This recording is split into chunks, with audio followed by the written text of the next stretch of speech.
Ang buhay namin ay tahimik at karaniwan lang. Nakatira kami sa isang maliit na bahay na kung saan kasama ang aming mga magulang, tiyahin, pamangkin, kapatid at si Lolo Rafael.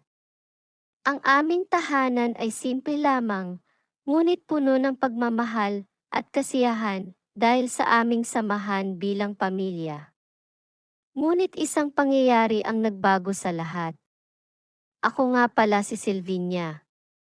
Noong nakaraang taon, naganap ang isang trahedya na hindi ko malilimutan kailanman. Ang aking lolo ay biglang pumanaw dahil sa isang sakit. Ito ay isang malungkot na pagkakataon para sa aming pamilya, at kami ay nagtipon-tipon upang magpaalam sa kanya. Nang araw ng libing kami ay nagtungo sa puntod ng aking lolo. Naroon ang buong pamilya, kasama na ang mga kamag-anak at kaibigan. Ang aming bahay ay walang naiwan maliban sa aking kapatid na si Cynthia, sapagkat ang isa sa aming pamangkin ay nagkasakit at kailangang alagaan. Matapos ang libing, nagpasya kaming umuwi kaagad. Gabi na nang kami ay makarating sa aming tahanan. Sa aming pagod at lungkot, agad kaming natulog upang magkaroon ng kaunting pahinga. Ngunit hindi nagtagal, mga 2:00 ng madaling araw, bigla kong naramdaman ang napakalamig na hangin. Tiningnan ko ang paligid at napansin kong gising na rin ang aking kapatid na si Cynthia. Ang kanyang mukha ay puno ng takot at kaba. Tinanong ko siya kung ano ang nangyayari, at ang sagot niya ay nagpatindig sa aking balahibo. Kwento niya sa akin na bigla na lamang daw naging malamig at may kakaibang presensya sa kwarto.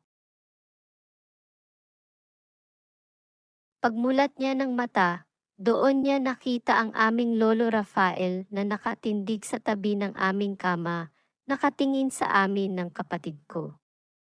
Hindi siya masyadong natakot, sapagkat sanay na siya sa mga bagay na ganoon dahil mayroon siyang ikatlong mata. Subalit, kahit nasanay na siya, hindi pa rin niyang maiwasan na maramdaman ang kilabot. Sa loob ng mga sandaling iyon, tila'y hindi siya makagalaw o makapagsalita.